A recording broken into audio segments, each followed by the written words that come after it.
Hello and welcome to the Thinking Fellows podcast. My name is Caleb, and this episode is brought to you by the 1517 podcast network of shows. You can go to 1517.org/podcasts to see all of our shows there. Today I'm joined by my father, Dr. Sky Keith, and by Adam Francisco to talk about The Lion, the Witch, and the Wardrobe. I think my dad had a pretty good idea to read through the books in the Chronicles of You Narnia. sound so surprised. I mean, it's not that often that even a blind squirrel finds a nut every now and then. Wow. But we were also thinking about recording a Christmas episode this week, and as I was rereading *The Lion, the Witch, and the Wardrobe*, I sort of realized there's not a good reason to do a separate Christmas episode. This could suffice as a standalone episode and as a great episode for Christmas week. I really do think, mostly because there so much of the beginning of the book is actually references Christmas, is an advent in itself of the return of Aslan, and so many other things. So I think we'll be able to do that there. Before we jump into this episode, I wanted to thank everybody who helped us with our at the beginning of our end of year giving campaign with Giving Tuesday. We hit a very awesome goal of $200,000. That's our biggest goal that we've ever had in a single day, and we made it in a single day, which means I know that many of you listeners helped us out during the course of Giving Tuesday, and we're very appreciative for that. And those gifts were matched, and it was quite amazing. We have a couple weeks left to the end of the year, really like a week and a half, I guess, to the end of the year. And we have a remaining $60,000 goal for our end of year giving.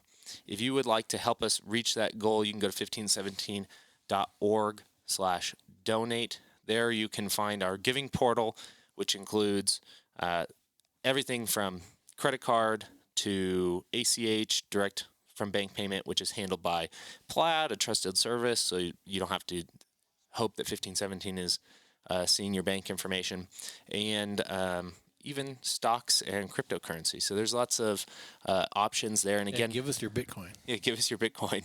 Actually, yeah, unfortunately not one Bitcoin would make the end of the year goal this year. Bitcoin's down. What a sad day. Bitcoin, forget it. Just, it's 45 today. Is that right? Oh no, Sad. But we're happy to receive gifts in whichever way is most convenient for you to give. So whether that is from investments like stock or crypto, or from hard-earned cash that you've made, we appreciate it all. And those efforts do go to keep things like the Thinking Fellows podcast going, and especially reaching new and larger audiences. We're able to use that money in our outreach and marketing campaigns for podcasts, as well as maintenance of the show. For instance, this year the Thinking Fellows got new headsets, and Adam got equipment so that he could come back on the show. Those kinds of things happen because we have a budget provided by donors like you, and we greatly appreciate it. Okay, right. guys, The Lion, the Witch, and the Wardrobe. Now, when you first said this, I was like, oh man, I'm going to have to do some reading. I'm going to have to reread these. And As if they're like tomes. As if they're tomes, but it's like, it's busy. It's Christmas. We got a lot of snow. We have lots of family stuff going on. I was like, wow, where am I going to... And unlike in Narnia, for you, it's not always winter, never Christmas. Christmas fast approaches. Christmas fast approaches. But then I started reading, and I couldn't put it down. It was like, oh, I've got to make dinner. I can get 3 more pages in, and things like this. It's incredibly gripping set of books for children's books, don't you think? Yeah, no, and I think they reach far beyond just children's books, which kind of give the idea that they're, wouldn't be edifying to read as an adult, and they certainly are. I can't remember the last time I read them before now. I've read them at least 2 other times, all 7 books at least 2 other times. I think once in middle school, once in high school. So it's been quite the break from me from the series. I tend not to be a rereader except for a handful of things that I occasionally reread, some that would bore people to death. Like I've reread the Odyssey too many times, but these need to be in that rereading cycle. What do you think, Adam? Are you a rereader? Well, I think that I am, but the rereading was a fast read, just to make sure I got all the nuts and bolts. Kind of reading like what does Nestigan say? Like a conquering Scott? army. A conquering army. Yeah, just because my schedule's a little impacted at the end of the semester here. But like you suggested, it's hard to speed read it because you get drawn into the story. It's sort of like Homer's Iliad, or you said the Odyssey, I guess, right? Every time I would reread that when I taught the book, I'd kind of sit down begrudgingly, but then after that first sentence, you're like, oh, actually, this is a really great story. Yes. So I think it's kind of telling also, I don't know who produced or paid for or what the right word is here that put out those the movies, the 3 Narnia movies, but that a major motion picture movie company spent all that money, and I don't know how much money they made on it, but to put together put out and produce the Lion, the Witch, and the Wardrobe, what else? The Voyage of the Dawn Treader, Prince Caspian and Voyage of the Dawn Treader. Is it the Magician's Prince Caspian? That's it. Yeah. So it's interesting. I wonder if 300 years from now, assuming there's still we haven't died of heat death or something, or cold been death. hit by a major comet or something. I wonder if I wonder if there will be these things will be considered part of the Western canon, if you will. That is interesting to think about.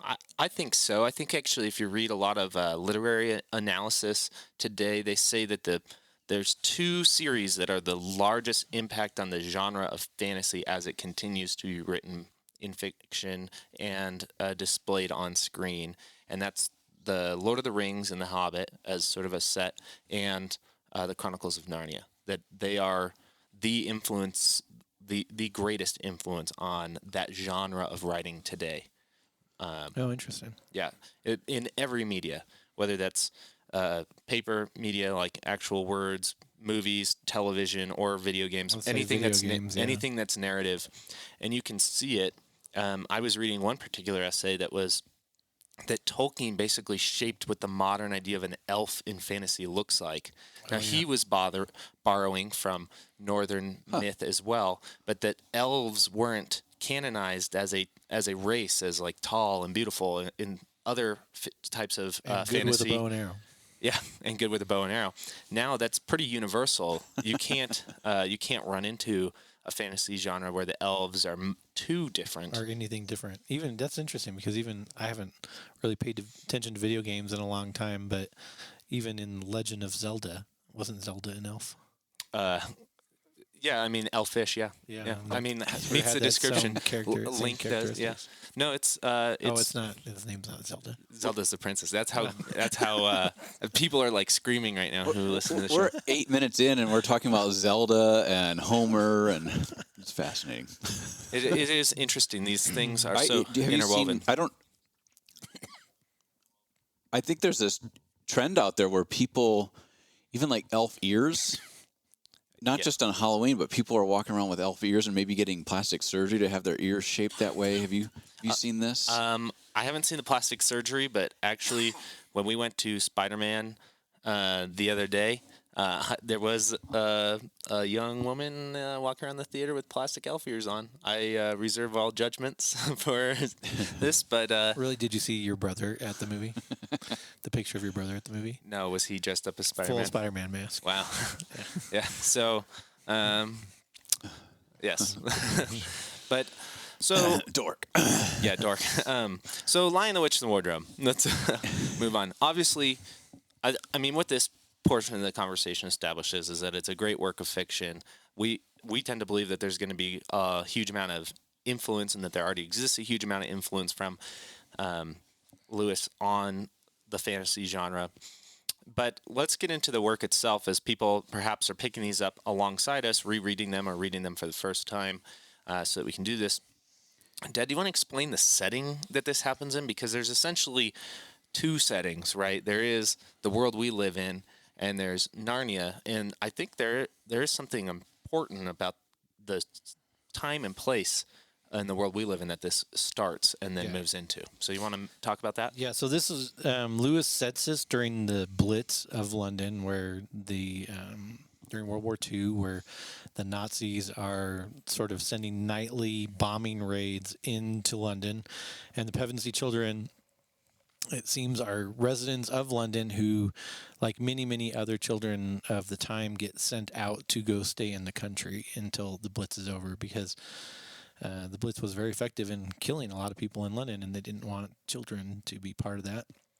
And so the children are sent out to the country to go live in the house of who they call the professor. The professor has a house that many people believe is modeled on Lewis's, what he called their new house when he was growing up, which was a house that his father had built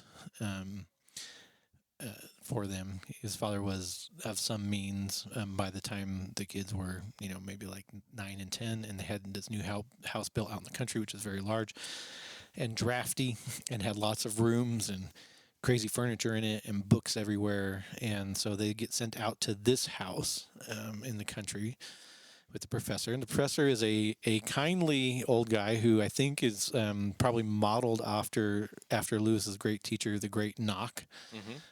Because anytime they bring questions to him, they very much get a Socratic response from the professor. It's not, hey, professor, we think this is going on. What do you think? He never says, well, this is what I think is going on. He always asks them questions back, like to analyze sort of their preconceptions of the situation. Like, Is it reasonable to believe X? Reasonable to believe X? What led you to that conclusion? Right. And so to get the children to the place where they have an answer of their own that they can in turn own.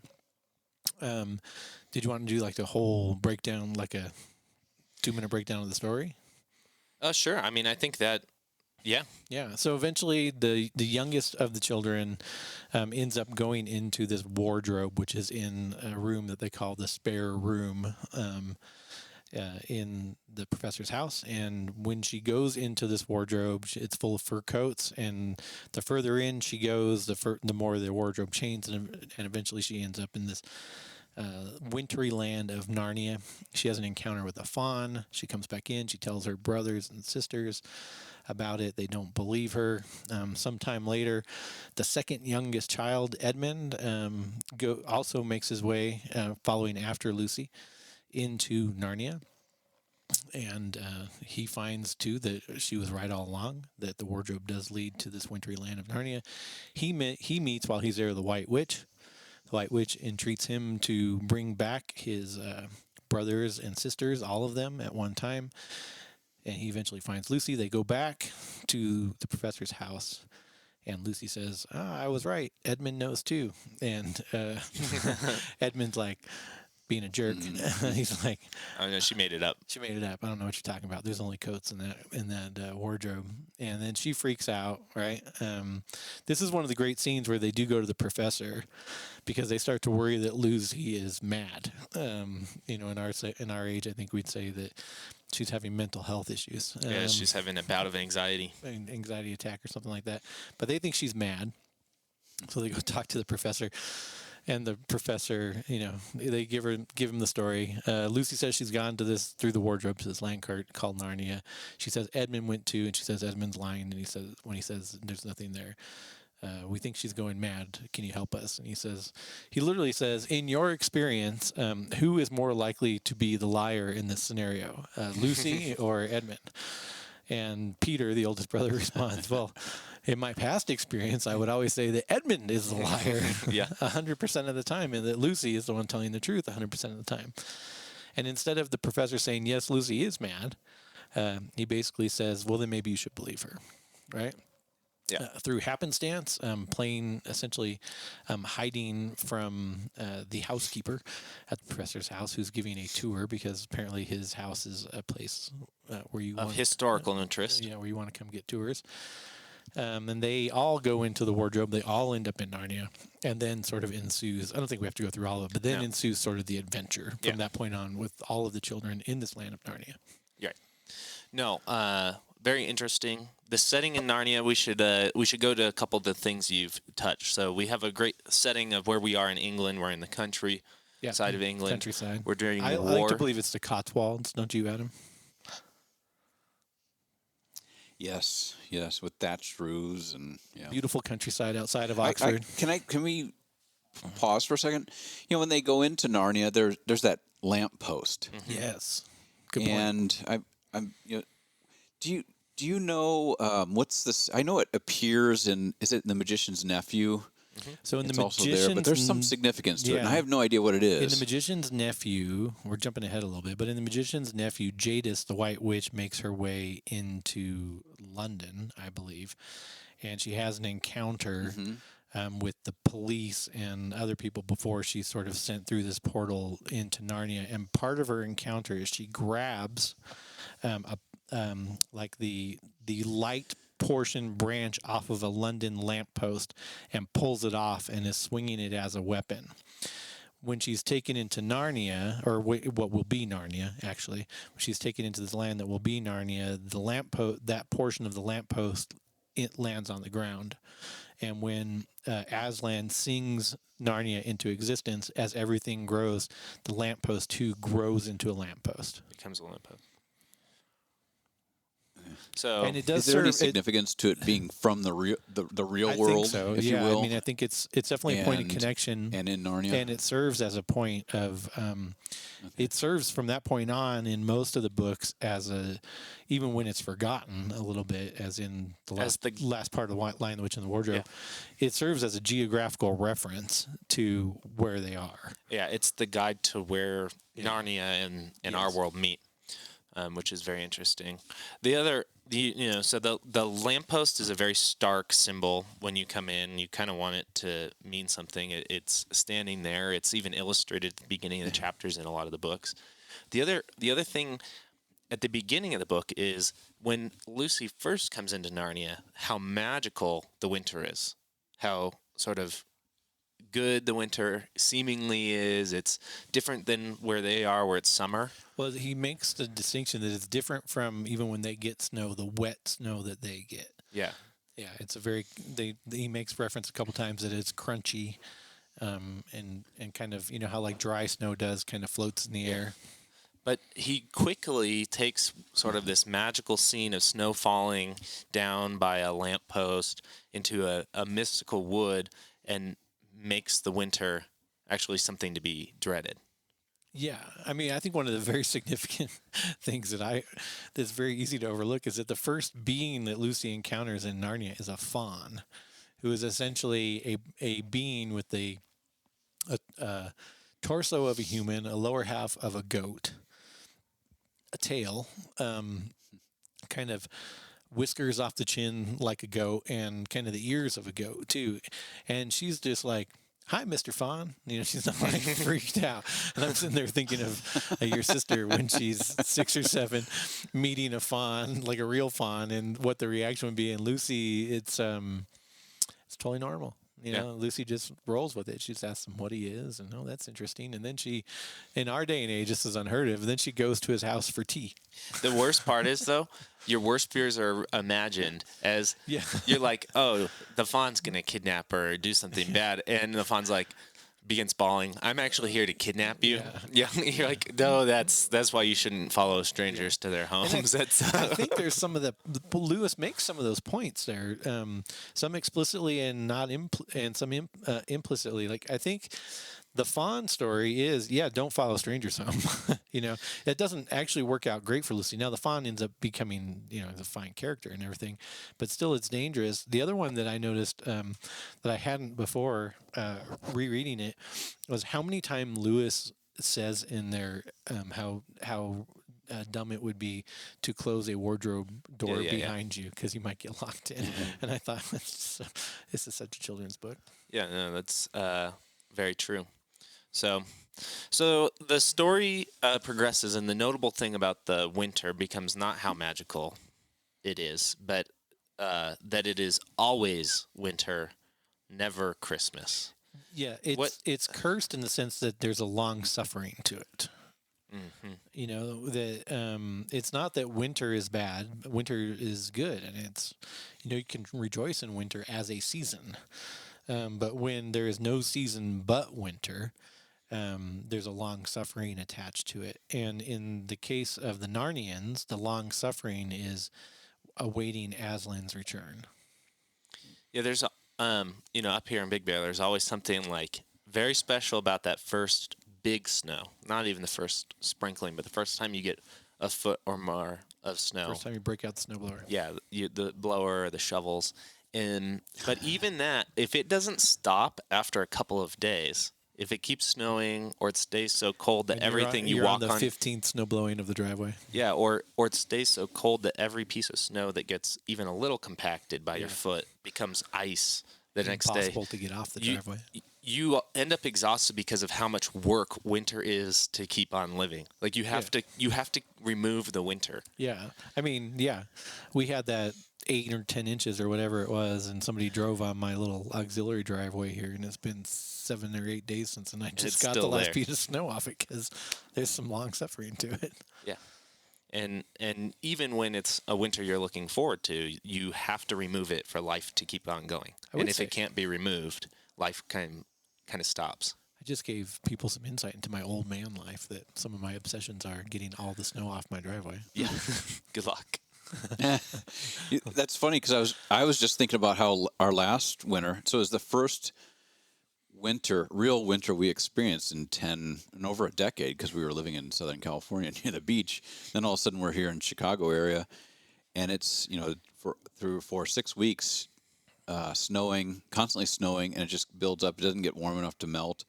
And I spaz out every time it snows. I have to have the driveway completely cleared, and the lines on the side of the driveway have to be perfectly straight. That's maybe my OCD coming out, but that's my old man life too.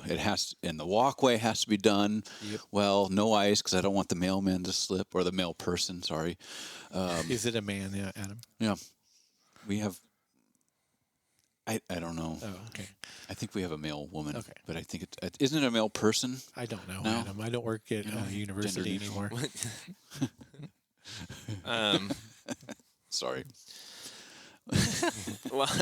well, so we get this establishment of this winter that's actually very gloom because it's everlasting winter. It means no Christmas. We get that very literally, that the witch has caused the winter, and part of her magic about this winter is actually to keep Father Christmas out of Narnia. That's very To keep Christmas at bay. yeah, to make sure that it is always winter, never Christmas. But the children end up being part of a prophecy to bring an end to this winter, right? Yeah, and think about that. So the White Witch calls herself the Queen of Narnia. The Narnians call Aslan the King of Narnia. They know, the White Witch knows that if winter comes to an end, think of it sort of like Advent and Christmas. If winter starts coming to an end, that means that Aslan is on the move, and the king is returning to Narnia, and that will mean the end of her reign as Queen of Narnia. She gets to be queen because of Aslan's absence, not because they're co-ruling. If winter comes to an end or starts coming to an end, that means it's Advent, and the Aslan is on the move and he's coming. Right, and when he's back, it'll mean Christmas has arrived. Yeah. And that's exactly what ends up happening as the children hear that Aslan is on the move. Their being there is part of this Advent, part of Aslan on the move. The word starts to spread as they travel to go meet Aslan. Father Christmas actually comes. He does. And he delivers bearing gifts. Yeah. Indicating that Aslan has not only been on the move, but he has arrived, and Christmas is here. The witch's magic is fading. Yeah, I think it's worth noting that a lot of people did not like the inclusion of Father Christmas into this story. They thought it was like like an illegitimate insertion Silly, of right? Yeah, of a silly insertion Yeah. of another character. Whereas I think, I got goosebumps when I saw it, when I heard him coming in Yeah. my ears. and I think that there's something really beautiful and magical about Father Christmas coming because Aslan is on the move. I mean, and basically the way the good news, right, in Narnia starts being revealed is that the beavers report to the children that there are reports that Aslan is on the move, and then they start noticing that the ice is melting. And that the river is getting higher, and then they start noticing then Father Christmas arrives, right? And that Christmas is now here. And once Father Christmas arrives, the winter itself starts just It becomes spring. it essentially becomes spring. Yeah. The children can take off the fur coats that they got out of the wardrobe because they're no longer cold. And spring is here, and they receive their gifts, and their gifts themselves are they're not useless gifts. They're very vocational gifts. The role they are to play in the coming Yeah. confrontation. Peter receives the sword of the great high king. Lucy receives both a dagger and a vial, essentially of healing, some kind of magical healing liquid. Susan receives a bow and arrow, a potion, yeah. And it's interesting that you couldn't say this, I don't think, in our day and age, because He tells the girls they're not to yeah, fight in the war. Women are always the heroes in wars now, in our stories. But Lewis basically writes it so that Aslan, he gives, Father Christmas gives Susan this bow and arrow, and then Aslan tells her. Well, Father Christmas Father Christmas says that the bow and arrow is only to be used defensively in a time of great need, absolute need, and same with the dagger that Same with the Lucy dagger for gets. Lucy. That it's only for personal sort of protection. And Lucy goes, "Well, I think I could be brave enough think I to can be fight brave. in this war." And There's no doubt about that. Father Christmas says, "Wars are always ugliest if women are fighting." Yeah. Which is interesting. It's a sort of a level of cruelty being explained that what has it come to if women and children are At war, killing one another. Yeah. It's a particular type of ugliness that exceeds even the devastations of regular war. So it's a very interesting note. And following that, very quickly, you see now at this point the children are essentially into two groups. We could say everybody but Edmund and Edmund. And that is because by the time the other children have met Father Christmas, Edmund has betrayed them, has revealed to the witch that all the children are in Narnia and that they're threatening her reign, and that they intend to meet up with Aslan at the great stone table to do her in. And he is now actually realized by that point that he has made a grave mistake because he's essentially become her slave. Yeah, well, she promises him that if he brings his brothers and sisters back, that she will make him a king of Narnia. And it becomes apparent to him once he basically sneaks out of the beaver's house while they're having dinner, and he goes to where she has told him in his previous visit that her house is, and he goes and meets up with her. And from the get-go, she's no longer nice to him. Basically, he goes he does this whole thing almost on the promise of Turkish delight and being a king. Well, and as he's walking to her house too, what's funny is Turkish like delight. What? Just one bite. just one bite. That's right. One of the greatest fantasies to him is ruling over his brother Peter, his older brother. Yeah. He goes, I will be king. I wonder what Peter will make of that. Yeah. You know, he's fantasizing having power over his siblings. Yep, we should have Josh on the show, and he could talk about his fantasies Oh yeah. in that regard. No, it's But don't you love that the promise from Satan, from the power of evil here, which is at first very appealing, endless Turkish delight, power beyond your imagination, like how quickly it becomes like that deal is actually a deal into slavery.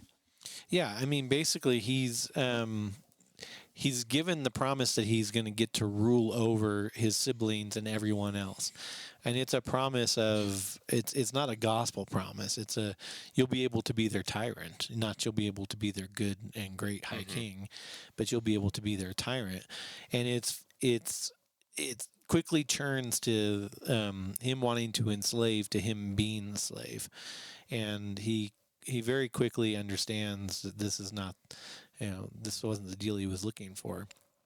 And as that churns, too, the other children, I think one of the great things here is that the other children know that they've been betrayed by Edmund. They know this. The beavers tell them this. That's what's going on. And they believe it. It's not like they're in disbelief. They both believe they're being betrayed by Edmund and then still sort of go at nothing but to find Edmund and to rescue him. And I think there's something that's pretty great about that that's often overlooked in here. Once the children meet up with Aslan, they all start heading to this place that we're not really told what the significance is, at least initially. That's the Great Stone Table. And they are heading there, and the witch and the dwarf, right? The dwarf and Edmund are heading in that direction too. Yep. Trying to beat Aslan and the children there. Yeah. It's and what's kind of funny about the book, and this is a very interesting contrast to Tolkien, is that Tolkien's books not only are they for an older audience often, but the way that detail comes in is by taking a pause to, over the course of a page or multiple pages, explain, or 20 pages, the detail of a particular place or of a particular person, and those details are an aside from the story often. They're just descriptions.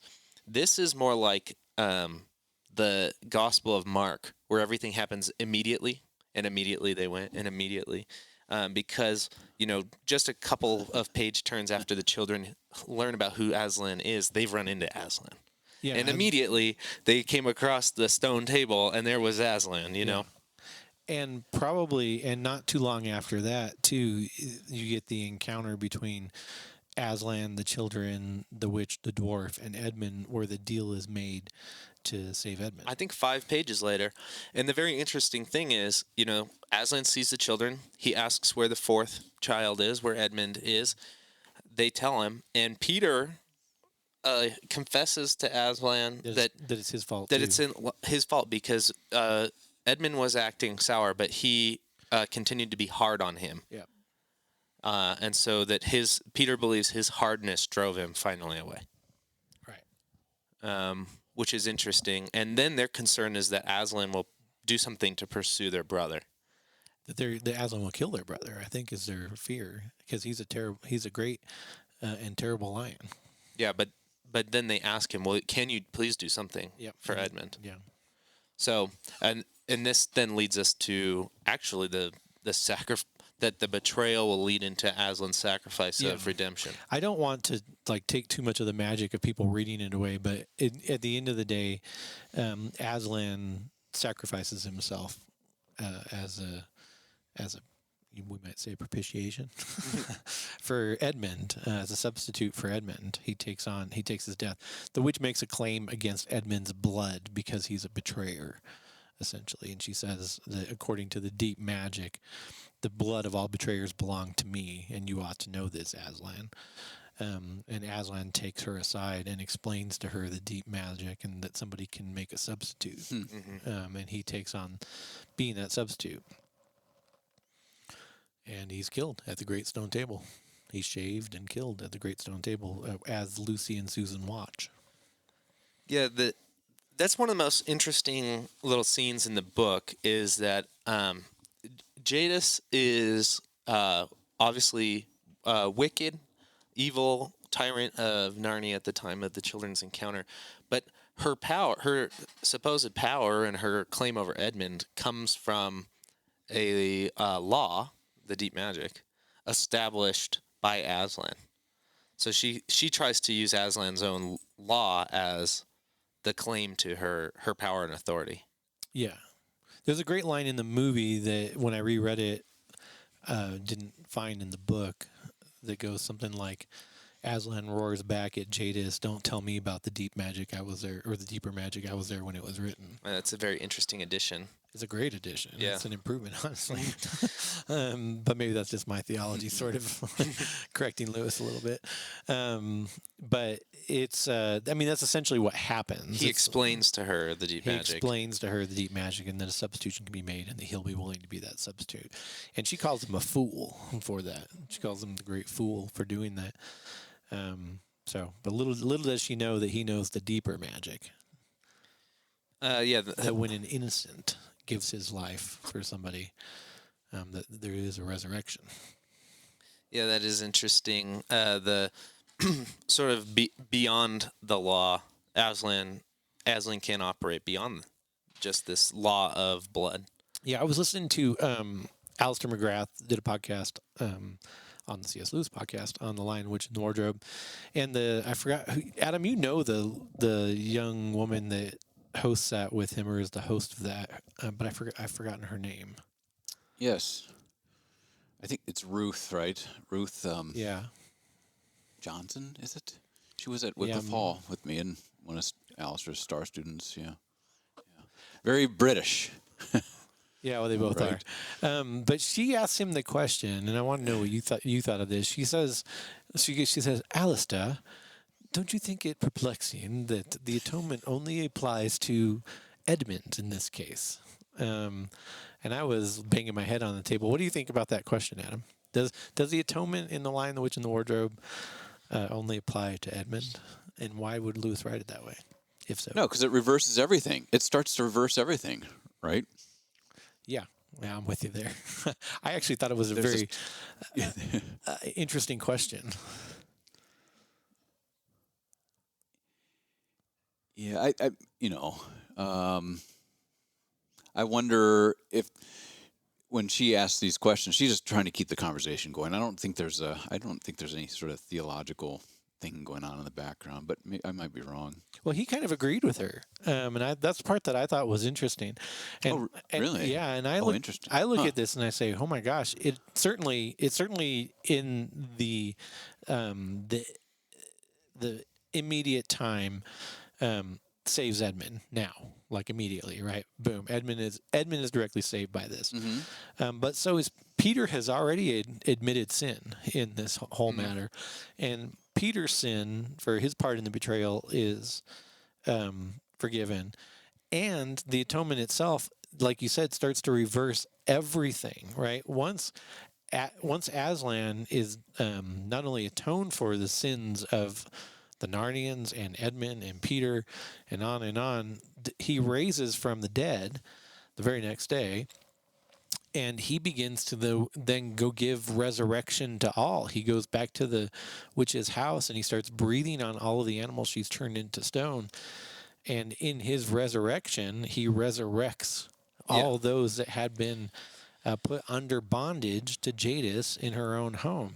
And I just think, I can't see this atonement as just applying to Edmund. I just actually don't see it. You could, I think, in a sense, you could sort of take a biblical theme, and you could say that, you could take Paul and the one Adam, in one Adam all fell, and then in Christ the new Adam, Right. all are raised. You could apply this same sort of oneness, one to universal concept, that an Edmund is the representative of the one, in one man all fell. Absolutely. He is the one who, of the children of Adam, falls, in this case in Narnia, who becomes not just a slave of Jadis, but a willing slave of Jadis. In Adam's betrayal, they're all betrayers. In Edmund's betrayal, they're all betrayers. And in Edmund's betrayal, they're all betrayers. And Aslan's return is put at risk. The promise is seemingly put at risk by his betrayal. So I think in that redemption, you could say that our redemption is essentially the redemption of the first Adam, right? Is the redemption of original sin. And so I think you could still have that. And obviously then by that, all are then redeemed. All is made right. Sin is reversed. Bondage is turned into freedom at the hand of the resurrected king. So I don't see those having to be exclusive if you're sort of following this biblical theme of, from one all. Well, yeah, I mean, you could say, did Christ's atonement atone for the sin of Adam and Eve? Yes. Mm-hmm. Does Christ's atonement atone for all of our sin as being children of Adam and Eve? Yes. And in particular, those are the first people Yes. the promise is Like made the to. it's like First John. Christ died not just for our sin or that one sin, but died for the sins of the whole Right. world, Right. the whole cosmos. Yeah, everything. And maybe that's the theme. Yeah, and Narnia is restored. I mean, Universal atonement. eventually, Cair Paravel will be restored. Yeah. And they will sit on their thrones there and rule for, a good portion of their sort of teenage and adult lives. That would be hilarious to be ruling as a king, like as an adult for like who knows how long, and then exit the wardrobe and be be a child again. Yeah. Like, where does that wisdom? And then in later books, sort of they are children and growing children, Yeah. and the wisdom of Narnia, the farther you get from Narnia, sort of fades. Like, you don't have, you get the impression that they don't have the wisdom of people who ruled for Yeah. years after. Yeah. So I want to do a little bit of what they did in the C.S. Lewis podcast on this, and kind of a few questions. Who do you guys think? I think the answer is obvious, but is Lewis's favorite character in this? Like, who, as he writes it, besides Aslan, who's the number one character? I hesitate to answer because you're obviously the guy who knows all this stuff, right? But I think Lucy.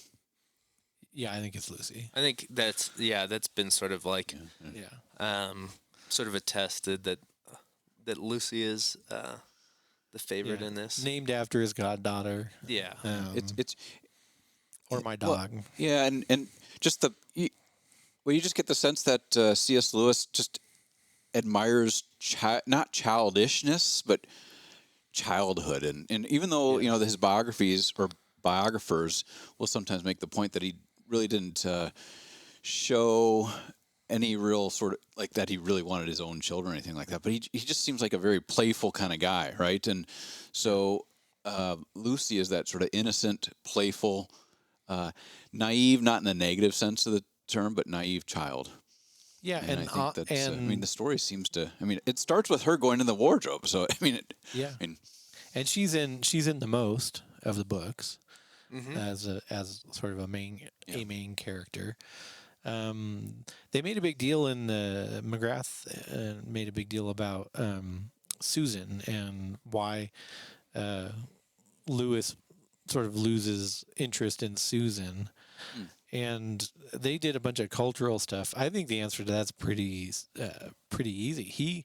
I think he's drawing a parallel between, in order to enter the kingdom, you're going to need faith like a child, i.e., Lucy, and Susan, who's always just a little too grown up for Lewis's liking, who eventually stops believing in Narnia, and we would say becomes apostate, right? And stops trusting in the promises that Aslan told her. From there was, I listened to one of their overview podcasts a couple weeks ago, and you're right, they took in some modern issues, essentially claiming that the bias against Susan is a type of sexism against grown women that Lewis had. But besides that, there's actually, I actually think there's some pragmatics to this that, like, if we want to narrow down, if Lewis is trying to talk about apostasy ultimately by the end of this book with Susan, could any of the other children, based on the roles that they played, done that without interrupting something else? I don't think you can do that with Edmund, right? He's been redeemed to the extent of the betrayer, that if you have the betrayer fall away, it sort of undoes what Aslan does in The Lion, the Witch, and the Wardrobe.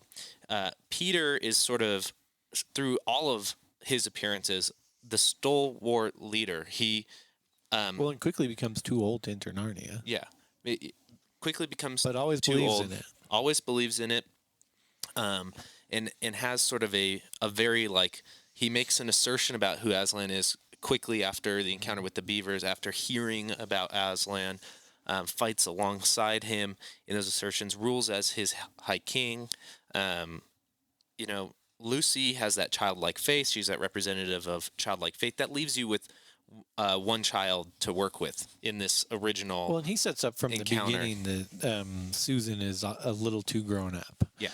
Because that's even what Edmund tells her. And, it's at one point that stop acting like an adult. So, You're not an adult. is it sexism? I mean, everything is, but probably not the main reason. He only had so many children to work with from the beginning to end of somebody hearing and falling away. Why? Yeah, I guess maybe I'm stuck in my own sort of milieu, as they might say, but it makes total sense to me. It's always based on the fact that she just stops believing, even when the other children still believe and are still telling her about it. Oh, those are just stories we had as children. Blah blah blah, pish posh. Well, it's interesting because as a standalone book, you can see the Christian themes, but you could also make comparisons to like World War II and the Blitz, right? You could call the Blitz always winter, right? Yeah. Every night in Narnia, one of the things they emphasize is that it snows again during the again. winter. Well, the Blitz was taking place often at night. It's snowing. It's snowing again, right? Everybody has to find shelter. It's not going to be safe to travel. Lewis even makes brief comparisons to the Nazis and the witch in there. So there, you could even do some of this. That there is a bit of, the fantasy of good and evil in the world wars as well, which was a sort of common patriotism. So, Well, I don't know. anything else to say on Lion Witch in the Wardrobe? I mean, it's a great redemption story. It kind of takes. One of the things I like about it is it kind of takes Advent, Christmas, Good Friday, and Easter and sticks it in a really compact package and hands it to you. Yeah. So, I think that's actually pretty great that somebody can do that in an engaging children's novel. Is a test to his talent, honestly. Yeah. I think some of it works because he uses. Oh, go ahead, Adam. Well, I was a sort of historical question for you, Scott. How long did it take him to write this story, do you think? I know we don't know exactly, but There's some debate on it. I think the last thing I heard Michael couple Ward months? say. The last thing I heard Michael Ward say was that they think it was probably 3 years from the time he started until it was published. But that once he got going on it, they think that each one in the in-between was probably about a year and a half of writing. Okay. Now, you can write a It's lot. interesting because because I know you've read. Sure. Especially if you're not working like a normal sort of 9 to 5 type of job. If you're, in Oxford Dawn, they have, they obviously have schedules, but they live, and purposely so, a life of leisure. They're there to think great thoughts and write. But like scholarly papers and so on and so forth. leisure, not like binging Netflix yeah. episodes. Yeah, they're not playing. Right, or Netflix and chilling. They're. I wonder. I know you and I have talked about this in years past, not on the podcast or anything, but the process of writing, and that he could just put together a story like this that is so cohesive. There's not a whole lot of loose ends. It's a very. Yeah, and he could just do this in that amount of time, then produce all the volumes in the Chronicles of Narnia in what, a decade's time? I think it is a little less than a decade. Yep. It's just I can't even imagine. Yeah, while doing other stuff too, and while writing other things too. Well, yeah, with a teaching load and public appearances and one of the reasons they have a hard time nailing down how long it actually took him is because Michael Ward says he was famous for throwing away his rough drafts of things that he wouldn't save them in a file and refer back to them. That if he wrote it and he read it and he didn't like it, he'd crumble it up, throw it in the can, and rewrite the whole chapter again. Yeah. I can get that a little bit. Oh, I mean, I don't do it, but I get it. Yeah. I think, just as a closing, one of the reasons I think he can pull off the books being so short yet deep and descriptive is he's working with things you might know. So not only that Christian redemptive narrative, but like you don't need 5 pages to describe what an older or younger brother and sister are and how they interact, because you're dealing with a category that a lot of people understand, right? Like how kids of that age can be cruel to each Right. other, right? Like Yeah. you can just say it and people know. I mean, instantly what that looks like and things like Yeah. that, or sort of the leading older brother type thing, the strong and ferocious nature of a lion, right? Those types of things are like he drives that point home, but he doesn't have to do it in pages and pages, because he can tell you that the lion is big, strong, powerful, scary, and has a mane, and you know exactly what you're looking at. Or even the pause, Yeah. and describe the pause. No, I do think it's classic work. I think it will endure. Will people be reading it in 300 years? My answer to that would be I certainly hope so.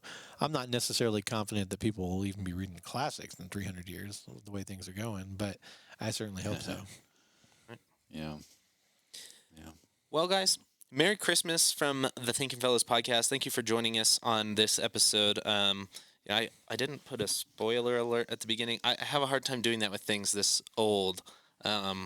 So, because I assume that a lot of our readership is at least watched the movies, if not read the books. But if you haven't read the books and you got a little spoiled on the endings and such as we were talking about it, the next episode it may be a good idea, which will be a week from now, to try and finish the next book. So, Yeah, no, I think that in the ones that are to come, we should sort of just answer questions about the books rather than recap them so that people can read them. I think you're safe with Lion, the Witch, and the Wardrobe. That most people that are listening to this have either read it and or seen the movie. But the further down the pike you get with these books, the further away you're going to get from knowing or having a decent amount of knowledge that people have actually encountered the real material. And I mean, and I think that goes back to Adam's questions. I don't know how much money they made on the movies. Well, it seems like they made a good amount of money on Lion, the Witch, and the Wardrobe because everybody loves it. And the more into it they went, the less the money they made because people weren't just not as familiar with the stories and not as interested in seeing them, which is a shame. But I think the way that it goes, I was going to say, if this is our Merry Christmas episode, I think it'd be worth saying that Merry Christmas because of Christ in our world. Christmas, it's always Christmas and never this long-suffering winter. yeah, always Christmas, never winter. Here, yes, Merry Christmas, and for those of you who we mentioned the order last episode, but maybe you missed last episode. The next book we will be doing is Prince Caspian. Correct. Next Tuesday. Which means you're not going to get to the creation story with us until second to last. That's fine. Fine by me. So, hey, thank you for listening to this episode. Thank you for your support of the Thinking Fellows podcast. We will catch you next week.